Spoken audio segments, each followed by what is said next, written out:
morning, I'm Connie Lukeson, and this is Coffee with Connie, and today we're having coffee not in one of our local restaurants or coffee shops. We're having it at what was formerly a church and is now being converted. Well, actually, we're reconverting it to apartments at 111 Woodland Street.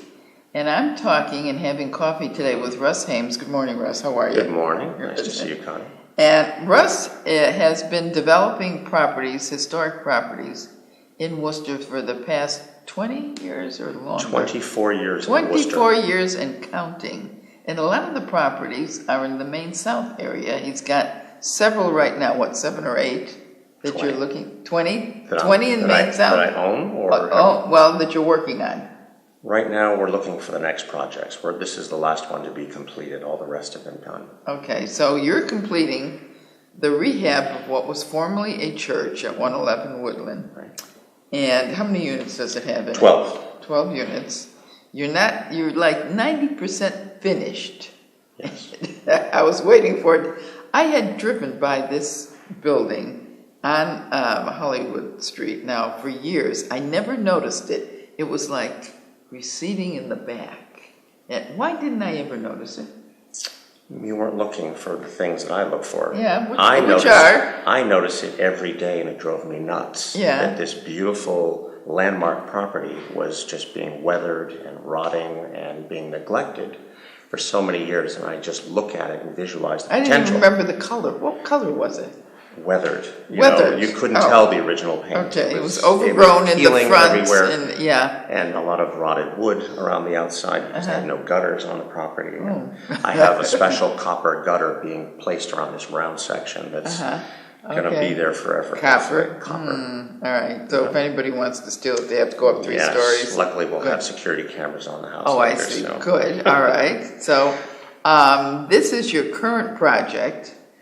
Have you gotten any awards in the past for your projects? Actually, I've gotten 2, which I was very honored to receive. The Silver Hammer from the Chamber of Commerce in 2005 for 5 Claremont Street, which is a 20-room Victorian around the corner.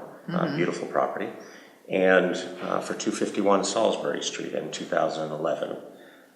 Also a beautiful. That's a difference, going property. from Salisbury Street to Main South and everything in between. Right. What kind of training did you have for rehabbing historic houses? Absolutely none. So how did you get into it? A lot of trial and error, a lot of mistakes, a lot of, I wish I did this, I wish I didn't do that. Whatever inspired you to start? I mean, rehabbing a house is more difficult than it looks. True. You can't watch this old house and these rehab renovation raiders programs on TV. Right. And then flip this Las Vegas. Right. I watch them all. Right.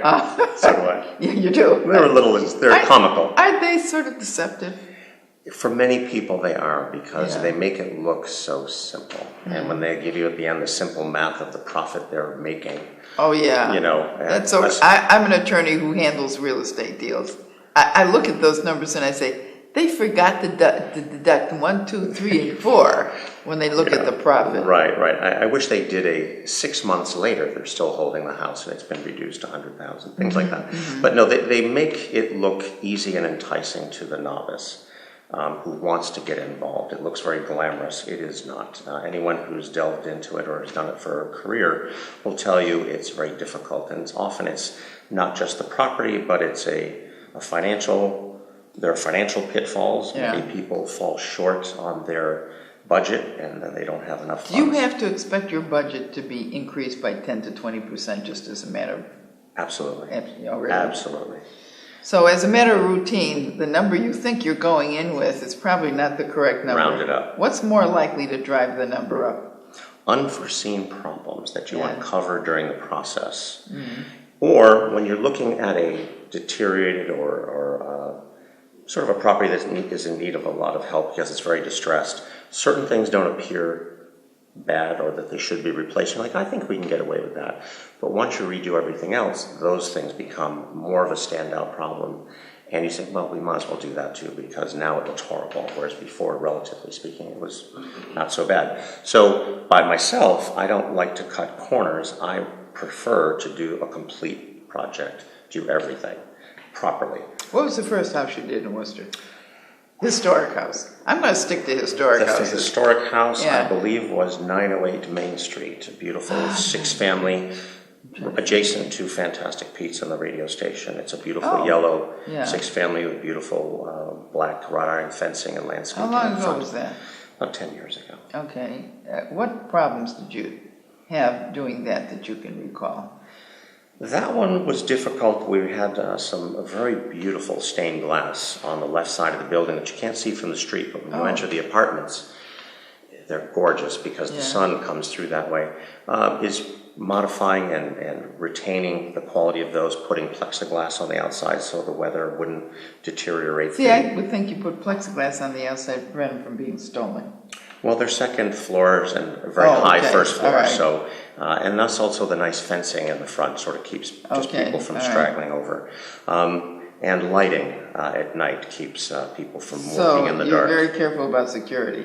That's my paramount concern on any property that I do, because if I want to make a property beautiful to attract people who want a little better, security is the first concern. So lighting is very important as well. Even the placement of the shrubs and exactly. So it's a little science into itself. There's some of that. Okay, all these buildings that we're going to be talking about are historic buildings. Suppose I think it's a really cool idea to go and restore a historic building. What should I be on the lookout for? What problems should I anticipate? Your time and schedule and availability to be there every day, to oversee the people who will be working for you, to make sure that they are carrying out your vision and the tasks that you want, not just glossing over things. Or making they're going to take shortcuts even though I say don't take a shortcut? Well, the shortcuts that they consider are not what you consider. If they find something to be difficult, they make a change and do it without consulting sometimes, because to keep the workflow going, So it's those type of things. So the first is that you have to have the time and desire to dedicate to being there too. So you can't delegate? You can, but sometimes communication from you to the contractor, but to the actual person doing the work is sometimes, like the telephone game. It sometimes gets lost to the final person who's driving the nails in or sanding the wood. And you can't go back and correct it later. Well, you can, but that's often a very expensive mistake. That's one of those things that drives the budget up? It does, but sometimes you have to learn to live with it. And for example, on 251 Salisbury Street, one of the biggest eyesores. A gorgeous house. Beautiful, but not for many years. And so many people stopped and said, "Oh, I'm so glad something's being done here. It's such a shame." It's an eyesore, But now it's gorgeous. But the top balustrade, which you couldn't tell from the street, each one of those were 6 feet high. Really? In metal, enormous, the whole structure. And ultimately, it wasn't painted the exact color I had picked. It was the painters, not the boss, he understood, but the actual people who did it used a different color. And when I came and it was done in a day, I had to either live with it, which still looks beautiful. No one else knows it's the wrong color. It's complimentary. You're living with it then. Well, you're not living with it because the property's been sold. But I said, it's not what I asked for. It's not what I wanted. So just a day can make a difference. So.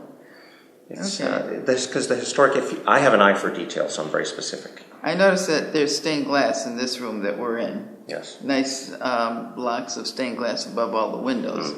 Those are not original with the house. They're not. So you had to commission them. Yes. And is there somebody in Worcester that does that kind of very ornate work?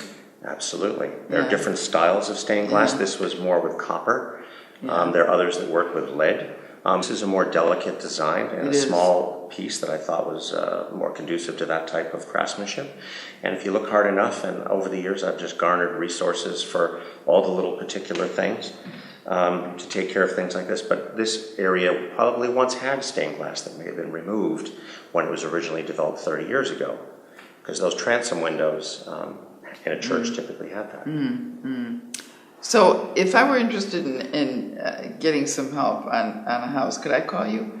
You could call me. I'm not for hire. I'm not for hire. I only do it for myself. No, but I would be happy to help. I'll tell you, I consult with a lot of people who do ask my advice. As long as I know they're doing it for the right reasons, in the right way, and they have the right intentions, I'm happy to help and share my resources and have people watch out for this and that, because I want to see other people succeed. There's plenty of property to go around. I'm not overly competitive. Yeah. And so I would rather see somebody do a good job and be satisfied with the outcome, and then they'll do another and another. And I've formed some wonderful friendships with other investors or rehabbers, because we're all on a parallel path. We're looking to make neighborhoods better. There's been a lot of controversy recently in Worcester about what kind of developers we should have in Worcester. Should they be the institutional ones, the community development corporations, or should we give more help to individual investors, maybe folks who live in the city or who will live in their homes, right, or who have a reputation for developing private property to a level that's more than acceptable. Right. What's been your experience with the corporate developers? Well, you really need all three. Yeah. Because Worcester is such a vast market. It has such a density of housing, and the difficult properties are, although concentrated in certain areas, but they're widespread in the whole city. Oh yeah, because look at your experience with Salisbury, from Salisbury Street to Claremont. Right, and to Vernon Hill. I've done a number on Vernon Hill. All right. So private development can't do it all, but nor can the nonprofits and the corporates. But we need everybody to help tackle the Has issues everybody in been involved? No. No? Well, to a limited degree, yes. People like myself and other private landlords that are doing this on a different scales aren't really taking advantage of or utilizing any of the grants or programs that are available potentially. Now, those resources do diminish now the economy and pull back from the state and federal government. But usually those kind of assistance programs for redevelopment have been earmarked more towards the nonprofits and larger institutional investors, or larger institutional investors that they've had a track record with. So guys like myself, they say, well, the funds are available, but not until 2016. We work in real time, and a small property doesn't have the luxury of sitting vacant, fallow, and riddled with issues and attracting vandalism for 2 years until funding comes through. Let's assume that I have the desire, intent, and willpower to tackle on a tough project, but I don't have all the money that I need. And I have to deal with these multiple institutions, with government entity, with learning how to write a grant. I mean, how do you get through all that? All those levels of bureaucracy and paperwork. I don't have the patience for that, so that's why I've never done it. Oh, I for see, me okay. personally. Yeah. Because I started renovation on this within 48 hours after owning it. 48 hours. There were 4 vacant apartments. Yeah. The kitchens were stripped out in the first week, the bathrooms in the first week. I don't have... New floors? Yes, yeah. This was carpeting. Nice. I don't nice have floors. the patience necessarily, but that's me. So you've never done it even with your first home? No. Oh. Well, actually, my first one, I used some community block grant money in Fitchburg in 1985. How old were you when you started 24. This? A 24-year-old kid running around, rehabbing old... Low-income, tough neighborhoods. Was your family involved in this kind of business before? No. So I you just was reading books, and that was the thing to do way back in the 80s. And so I've never had a real job or a paycheck. It's always been this since I was a kid. Have you ever experimented with energy savings, solar, or other kinds of strategies? Really, do they work? I'm becoming more educated on those, and as time goes on, those technologies are improving and maybe becoming a little more less price prohibitive, but there are also incentives and credits. On my next project, which is not to be disclosed in this discussion. Oh, too bad. Okay. Well, because it's not public, it's a large project. Nobody's watching. Why don't you tell me? It's a large project, and I'm going to be looking at what type of green energy has the most amount of incentives to use it as sort of a showcase for a large potential. So there's government monies available for green energy. And energy credits. But I did use one over at 913 Main Street, a 4-family that was in hideous condition. Yeah. And I put in for the furnaces, more expensive, but then there were credits, these wall-mounted, gas-efficient furnaces that are this big. Right. And it just is basically hot water on demand, and they use it far less. More expensive to put in and very very intricate as far as the plumbing and wiring, but it was really? So well worth it. They worked there very are well. people in Worcester that know how to install yes. those kinds of things. Oh, yes. Dealing with historic buildings, you have to deal with some of the regulations that come along with owning a building and some of the restrictions and having to go to the historic commission. How scary is that? For the first time? Yes. Yeah, very scary, yeah. You know, I find you have a different group of people from different backgrounds, and some have been on the board much longer than others. You don't know what to expect when you go there, and you think you're going to go in and replace all the windows, and that's the deal breaker for them. Yeah. In many instances, not all.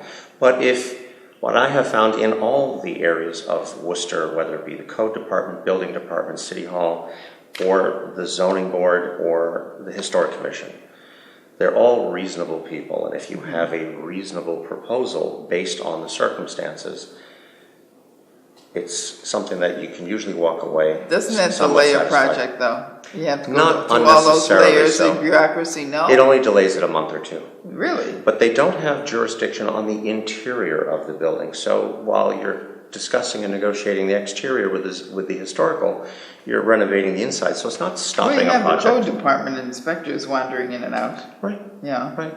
But again, my experience in all these years here, they're wonderful people. They want to work with people who want to improve the quality of the living conditions and housing in Worcester.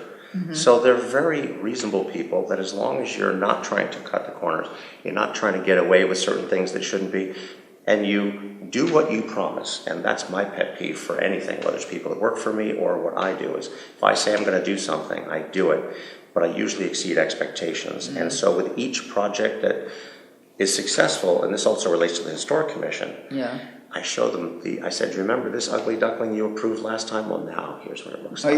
You come in with your past project. For my next hearing, on my next hearing, I say, remember this one, and you were a little concerned about this? Look at it now, and they're ooh and ah.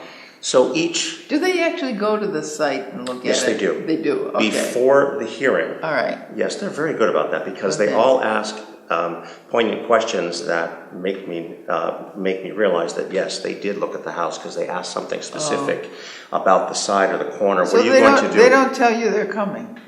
No, that's just expected. They get a package the week before a hearing, and it's usually their obligation. Zoning Board of Appeals, the same thing. Yeah. They don't want to just rely. They don't want to just rely solely on the material presented. Yeah, they need to get a bigger picture, because they'll have their own questions, and they're all very intelligent, informed people that ask those questions, and so you've got to be prepared. And as long as you're not, they want a straight answer, a look in the eye. And if you bring in examples of the type of materials you're going to use, so they can touch and feel, and show and tell. So I do that. I bring in, and like on Salisbury Street, I happen to bring in one of those metal decaying balusters, a balustrade that was completely far gone, and I brought it in because you can only see it from 100 feet away from the street, and they couldn't believe. I said, this is why it's not been able to just be painted. It needs metal reconstruction. Oh. Yeah. And so when you bring look at it next time I go by now. Yeah. Oh, it's beautiful. Yeah. But on my website, I have the before and after pictures of the same shots that show what it was like and what it is now. And I enjoy that part of it, because that's what gives me the chills when I see how something comes to fruition and is part of my vision. Have you done buildings outside of Worcester?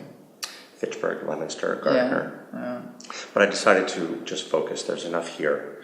Those are my single days when I didn't have a family, and I didn't have to be home at a certain time, and I could run all over Worcester County, and but now I'm... So what was there about Worcester that appealed to you? I loved Worcester. I have to say the appeal... Because you don't live here, but you spend a lot of time here, and you've certainly improved a lot of the housing stock. Yeah, thank you. I love Worcester because I love the energy that you get from the universities. Oh, yeah. It's one of the things that makes Worcester stand apart. And we're right near Clark University. We're feet away. And this is my focus, my market, but I also have WPI Becker locations as well. But, with the, almost 10, I think, world-class educational institutions and world-class media. We don't appreciate that in Worcester, Well, I do. Yeah. And see, that's the thing. Coming from outside near the Boston area, where I went to school in Boston, but in looking at Fitchburg and Leominster, and there's, one university there, college, Fitchburg State, but the diversity and the economic impact that the universities have. I go, you know, these places are not going anywhere. They will always be here. The fresh minds and energy that come into this area that are fresh every year from different parts of the world, to me is a diversity that helps this area tremendously and gives a certain foundation of stability. So that's attractive to a developer, having Very. those colleges located Very. there. And why? The students don't stay, they leave. they do, but while they're here, they are using goods and services, and they're also helping to expand the actual university themselves, which in itself is its own economy, so to speak. And there's ripple effect. For example, Clark... Students don't, I mean, students have a reputation of renting an apartment, trashing it, and leaving it. Have you had that experience? Only a few times. Oh. Okay. The reason and this is what I've learned, is in the last economic cycle, with the last really bad economic cycle in the 80s, the friends of mine that had property that weren't affected adversely with vacancies and things were those that owned around universities. And I realized, I love this business. I want to go somewhere where there's a certain stability, because no matter what the economy, people stay in school. If their parents have a hard time with tuition, they get loans. If they can't find jobs, they go to grad school. So there's always a certain solid level of a captive audience that keeps the surrounding rental properties stable. The trashing of apartments, I don't tend to... a lot of wild parties that they don't invite you to, but they... Being a good landlord is like being a good parent. It takes a lot of work. And if you just take your rent and look the other way, and you're too permissive, things get out of hand. There are many landlords out there like that, and I'm sort of giving some advice to those to sort of help stop that. I don't want stretch marks on my properties after I've done something beautiful to it and it gets abused. I have tenants have their parents co-sign and guarantee the lease. They may be of age, but they're not typically paying for it. That's right. I need that. But I have an addendum to my leases that says no open parties, no this, no that. And if I see those red Solo cups, which is the telltale sign of a party, they get a 30-day notice, and it goes to their parents as well, and that usually puts a brakes right on it. But some would just rather allow that to be permitted, and they just let it continue because they want their rent coming in. 20,000 students who actually live in Worcester, and another 10 that commute in and out. Although that number may have changed now since the School of Pharmacy seems to be building more and more housing. It's amazing. And that's what I mean about their own economy. They are growing because of the students, and therefore they're improving their surrounding area. Clark is a huge example of that. You know, that they have within that defined radius of Clark that if an owner-occupant buys a multifamily, their children have the ability to go to Clark for free. Now, someone who in the administration was since retired said to me a long time ago, he said, Russ, we can't buy everything, but we can do something that'll help the neighborhood to stabilize it, because if we can replace a lot of investors or absentee landlords with owner-occupants who will plant flowers and take care of it because they have a vested interest, it will stabilize it. And that's the thing I heard 10, 15 years ago about this neighborhood, and what really attracted me to focus here. Because Clark and the other schools, they're wonderful, really are invested in the community, not just their campus. Yeah, Clark was a national model for community involvement and stability. So they've turned around the area a lot. Well, they have, and when you think about it, it actually adds a little bit of a premium to the price of a house. If a family knows they're going to buy a 3-decker, and their kids will go to Clark for free. They may have 2, 3, 4 children. Do the numbers. That's a huge amount of money. Wouldn't you be willing to pay a little more for a house? You have to be eligible to get in. True. Yeah. True, but the beauty is you're also attracting people where education is important. Yeah. And the future of their children. So you're attracting people with the right mindset. So it's really done wonders in the last 10 years. How many houses or buildings have you rehabbed in Worcester? In the last 25 years? Well, in the last 10 years is sort of where I started taking the count. About 70. 70? Yes. Oh, really? How many approximately units? 260. Oh. All right, there's 260 plus people living in the units that you rehabbed. Right. What's the... Many of those were sold to first-time homebuyers in those 3-deckers all around the city. So I don't still retain many of those. If you were going to start over again, is there anything you'd do differently? That's a good question, and I don't know if I've thought of that.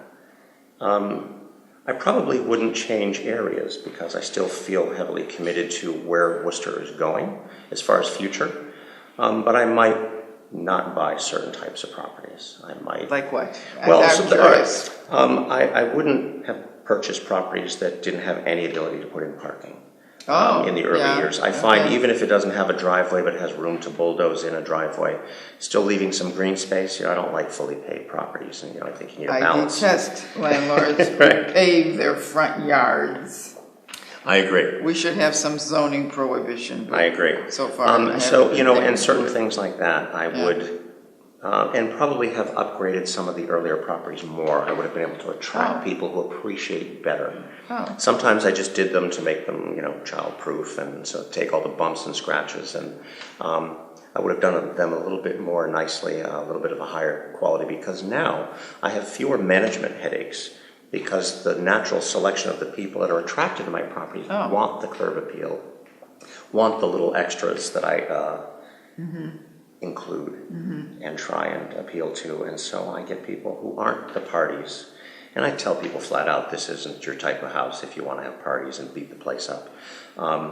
So the people tend to want the clean, the well-kept. But it's a catch-22, because I have to be really good with service and maintenance, and the snow removal has to be, I can't just hand a bunch of people shovels and say, take care of it. I'm very diligent. So, of course, hopefully we don't have too many winters like last year. Because I may be looking for a second job. It was very expensive. Thank you for having coffee with us. We're at 111 Woodland Street, which is a former church that's being converted. Well, it was converted 30 years ago, but it's being reconverted, upgraded, and it looks great. The owner-developer is Russ Hames, who has, I guess, saved about 70 buildings in the area, Main South area. And I'm looking forward to a wild party here when you have an open house. No wild parties, but a toast would be nice. Well, my type of wild party is very sedate. In any event, please join me next week. Maybe I'll be in your neighborhood, talking to your friends, neighbors, and family, and to the people that are making a difference in Worcester.